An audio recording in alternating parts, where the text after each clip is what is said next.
Now, Stephanie, what's that topic number 2? Topic number 2. Ooh, this one's my favorite. Auburn claims 9 national titles. Let's freaking go. Yeah, like that. I just, when I can't stop laughing when I think about this. But yeah, it's been a recent announcement as of August 19th of this year that Auburn officially claims 9 football championships. The years of 1910, 1913, 1914, 1957, 1958, 1983, 1993, 2004, and 2010. Yeah. So, in the words of some people that I find very funny. Oh, I'd love to hear this. Yeah. My favorite one is like, if Auburn's going to claim that many, that's more than the childhood friends that I had. So yeah. Wow. Like. Yeah. I don't even know how to respond to that because, you know, I know Alabama has some, but if you take ours away, it's still we still got 13. Yeah. And y'all have 1. No, we got 2. 1. 2. What are you talking about? 57 in 2010. Yeah, but that was before. Like that's still not nationally recognized. Is that like where if you showed an ankle, you would be condemned to hell? Is that what it is? No. I don't know. I mean, because I could bring out a Coke bottle right now and just say we're claiming 9 national championships. I love it. Listen, here's the deal. With college sports and what you're claiming, this all started with the whole 2017 UCF team. Remember, they went undefeated and they never made the playoffs because Alabama and Georgia made it in. Auburn had gotten out because Georgia beat Auburn in the SEC championship. Wisconsin got kicked out. And then Clemson came in. And then you had Oklahoma. And that was your top 4. You just had that. Alabama destroyed Clemson. Great. They destroyed number 1. Georgia had a fantastic game against Oklahoma. And that was like the overtime thriller at the Rose Bowl. And what better way for Georgia to win something like that against Oklahoma, who's now in the SEC, mind you. This is crazy, but I'm so happy about it. As an Auburn fan, I think it's well-deserved because we've taken the humble road so long. For so long, we've taken the humble road. We really have. We really have. Now, here's the deal. We focused on other sports around the community.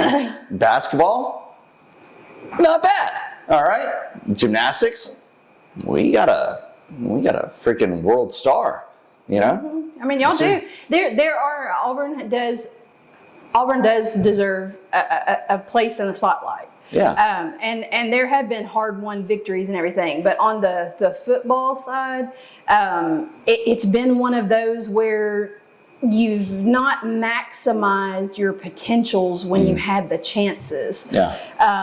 And so like claiming I mean, I understand it. You're trying to build camaraderie. You're trying to build the spirit, put the fire back into the players and different things like that.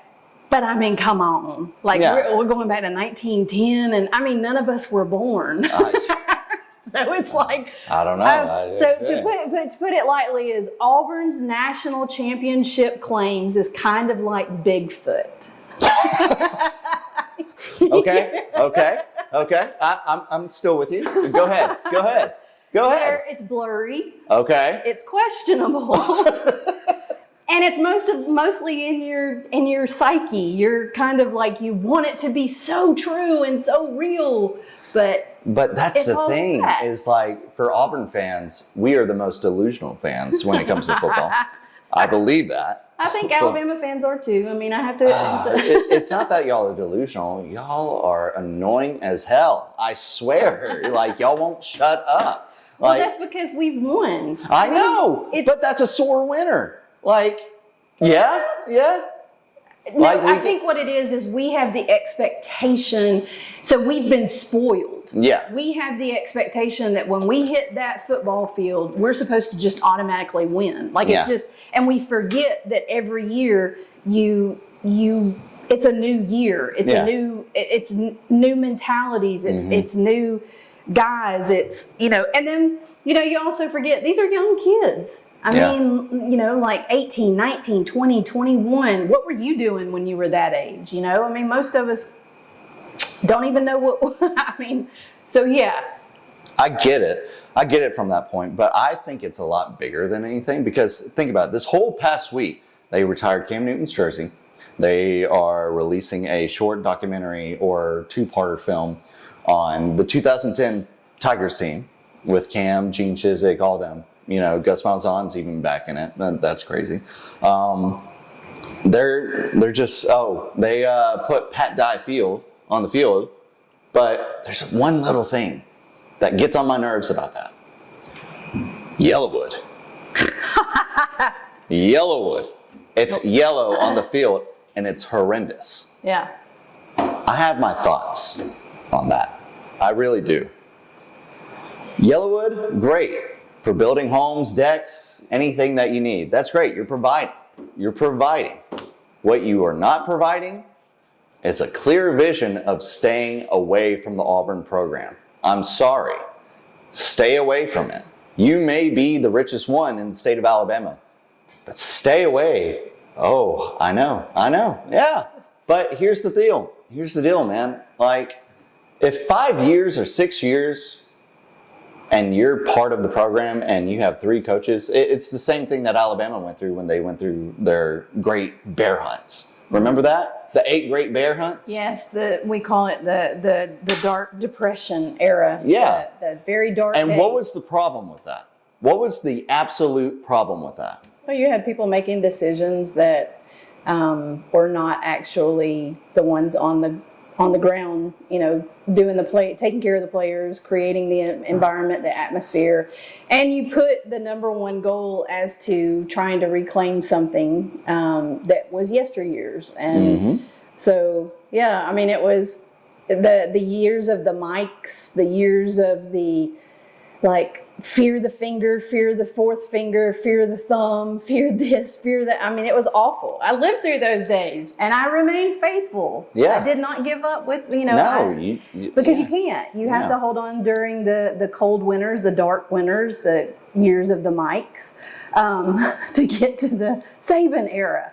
And Saban did. He's incredible. He is an incredible coach The who greatest. also created a system that he was faithful to, that he proved worked, that he was consistent with, and that's what builds those programs, is being consistent and having that authority. And I think that's where, if the head coach does not have the authority, if the head coach does not have the ability to lead his team, then you're always going to have this, well, this person said this and this person said that, and you can see there's no continuity within the team. Right. Well, that's the problem that's been with Auburn ever since the national championship. I'm going to be honest. Gene Chizik had Pat Dye, had so many others, Jay Jacobs, had Yellowfeller down his throat about this is what you need to do, be more like Bama. Guess what happened? You went with a scheme of offense that was Gus Malzahn's revolutionary during its time. Right.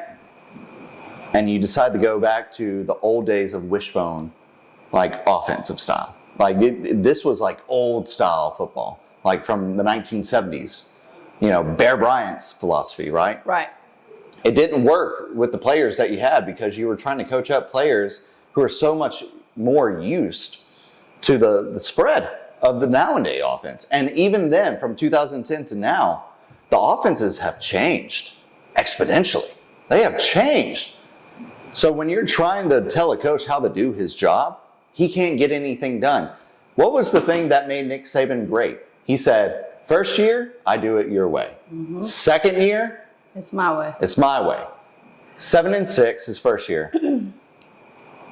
What was it? It was 12-2 the next year, and then a national championship the next year, 14-0.